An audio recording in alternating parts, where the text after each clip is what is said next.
everyone, welcome back to Headband Maven. So today we're talking about Pinocchio, number 2 in the Disney canon. I'll be honest, this movie must have scarred me as a child because I completely blacked it out. I didn't remember anything from watching this movie as a kid. Because it is messed up. Very messed up. Visually it's beautiful. The animation was groundbreaking for its time, in comparison to Snow White. And, it was the first animated feature to actually win a competitive Academy Award. Pinocchio still has 100% on Rotten Tomatoes, which I'm just like, it's not for me. I will be getting into my complaints about this movie at the end. But for the rest of you who have blacked this movie out like I have, here's the story. So Pinocchio is actually based on an 1883 Italian children's novel called The Adventures of Pinocchio. Like with most Disney movies, the studio took some liberties with the story, shall we say. In the original novel, Pinocchio was nothing like he is in the movie. He was cold, ungrateful, and just awful to people. And he really only learns his lesson after going through torture. And Jiminy Cricket doesn't even exist. There's just an old, nameless old cricket who kind of gives Pinocchio a little bit of advice, like, hey, you need to clean up your act, and then he's promptly killed shortly after. In my opinion, those are probably some good changes that they made. Having not read the actual original Pinocchio, I don't really know all that they changed, but knowing how these old stories go, it was probably a good choice that they made the changes they did. So the movie opens with Jiminy Cricket telling us the story of how Geppetto had wished on a star for Pinocchio to become a real boy. The Blue Fairy hears his wish, comes down, brings Pinocchio to life, but leaves the fact that he could become a real boy on his shoulders. In order to do that, he's got to prove himself truthful, unselfish, and brave. The following day, Pinocchio actually gets sent to school because, what would you do? Your puppet comes to life magically overnight, and the first thing you do is send him to school.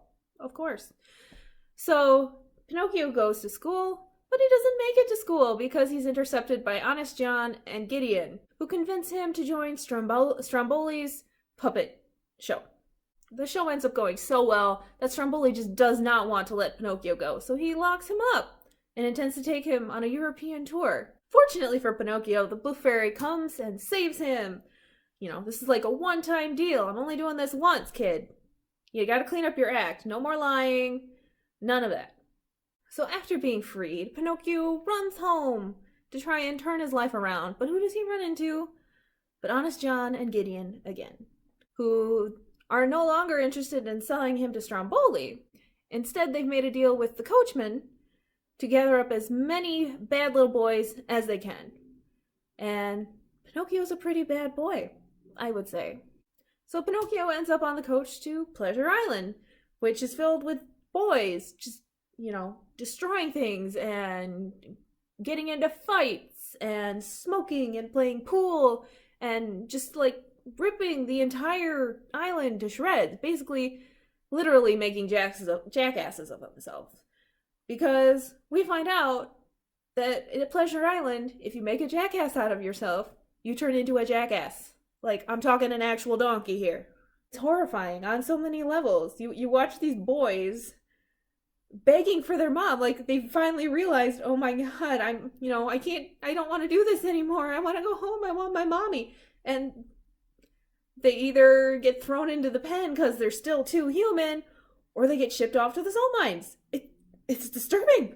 I will admit that's one thing that I did completely forget was actually a thing until I watched the film theory episode about the financial burden gain, whatever, of this Pleasure Island scheme.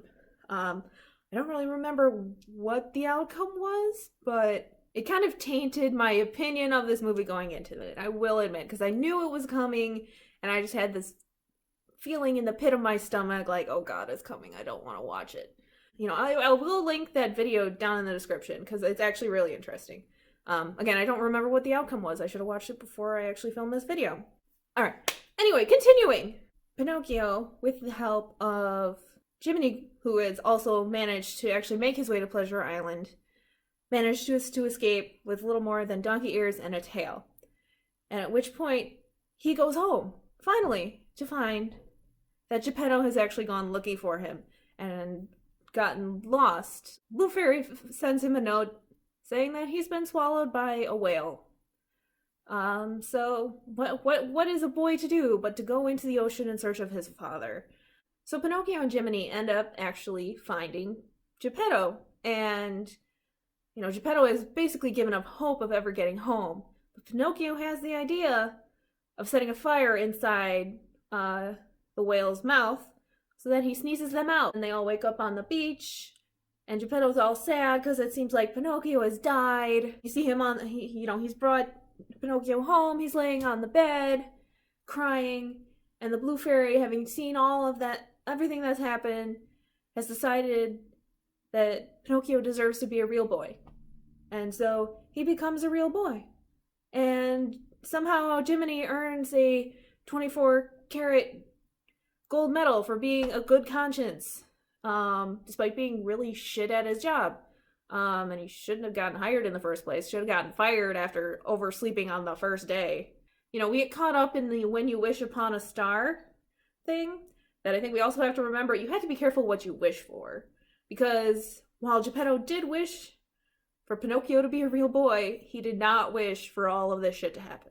And for the record, I don't blame Pinocchio one bit for anything that happened in this movie, because he was set up to fail. The blame solely lies on the people who fucking knew better. The people who had, lived in the world, knew how the world worked, should have realized that, hey, this kid doesn't even know what fire is. Maybe I shouldn't send him to school by himself. Okay, I get, Geppetto is a super nice guy. He's been bringing joy to children with his toys and all of this stuff, all of this time. But that doesn't make someone a good parent. Lady, you gotta vet your prospective parent. Also, Geppetto just wanted to send him to school on the first day. He literally found out he was alive 8 hours earlier. And didn't know what school was. He was like, oh, I'll take you to school in the morning. And Pinocchio was like, what school? Oh, I'll just send him. He'll get there on his own. It'll be fine. Yeah, sure. Okay. Not to mention, I don't know what's up in this world. You've got talking cats and foxes walking around, but I don't know how the teachers would react to all of a sudden, hey, look, there's this puppet in my class. Who are you? Where did you come from? So you give Geppetto and the Blue Fairy a pass. Okay, Geppetto's new at this whole thing. The Blue Fairy was trying to do a good thing for a good person. Okay. They still did really bad at what they were supposed to do, but I'll give them a pass. Jiminy Cricket should have been fired on his first day. He overslept so that he could not help Pinocchio get to school. Had Pinocchio not overslept, none of this shit would have happened.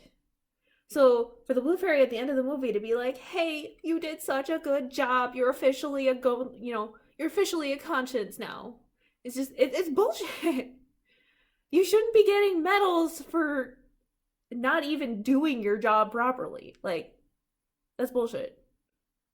Plus, okay, I guess I'm not giving the Blue Fairy the benefit of the doubt, because the Blue Fairy can't even stick to her own rules. She said that Pinocchio had to be truthful, unselfish, and brave by the end of the movie in order to become a real boy. I will give you unselfish and brave. He went off to find his father in the middle of a whale. I would not do that. I love my father, but I would not go after him if he got eaten by a whale. Sorry, Dad. But when he found Geppetto flat out asked him what had happened, and he couldn't tell him, so they just moved on. That is not being truthful. That is a lie of omission. So that is not being truthful. So Pinocchio should not have been a real boy at the end of a movie. Hot take. Also, Figaro deserved better because that cat did not ask to get sucked into all of this crap. Pinocchio was causing him trouble from the very beginning, even before he was the in-between. Even when he was still a non-living puppet, he was causing him trouble. And then, all of this shit happened. He has to get up and close the window because Geppetto forgot to close it. He has to kiss the fish goodnight. He gets denied dinner because Pinocchio's not home yet. We gotta wait for Pinocchio to get home. And then he gets dragged off and gets eaten by a whale. Like, the poor cat did not ask for this. Figaro deserved better. And I'm not just saying that because he looks like my kitty. Okay, fine. So there are my big takeaways from this movie. It's horrifying. Jiminy Cricket is a fraud. The Blue Fairy sucks at her job. Geppetto is a shit father. And Pinocchio and Figaro deserve better. I'm fine, I swear. It's fine. It's fine. I'm over it. Because now we're going to get on to the video. That's the whole reason we're here in the first place. So Pinocchio had no strings to hold him down. But this headband has strings all over it. Ta-da! So this one was a lot simpler to make than the last one, I'll tell you. All I did, took some hemp cord, wrapped it around multiple times. It comes in pretty colors too. So I wrapped that around. And then I made one of those like puppet, you see the old puppets, they have those like handles on them. So I took some leather strap and I made one of those. And then, just finished it off with some black finishings. And there we go. I would consider, given how truly horrifying Pinocchio itself is, I would actually consider this to be a pretty cute headband. Like, I would just wear this around. I think it's really cute. So, that does it for this video. Hopefully you enjoyed my rant. It didn't scare you off or anything. Obviously, if I was to rank the movies so far, I would definitely put Pinocchio below Snow White. I don't know, maybe I'll be ranking the videos as I go through. Maybe not like all of them, because that's a lot of movies to rank, but maybe I'll go by like era. So right now I think I think it's called the Golden Age of Disney, the like first like 5 or 6 films. And then, I don't know, maybe at the end I'll rank all of the eras. So anyway, that's gonna do it for today. Thanks for watching. Come back next time when we'll be watching a much more pleasant movie, I'm sure.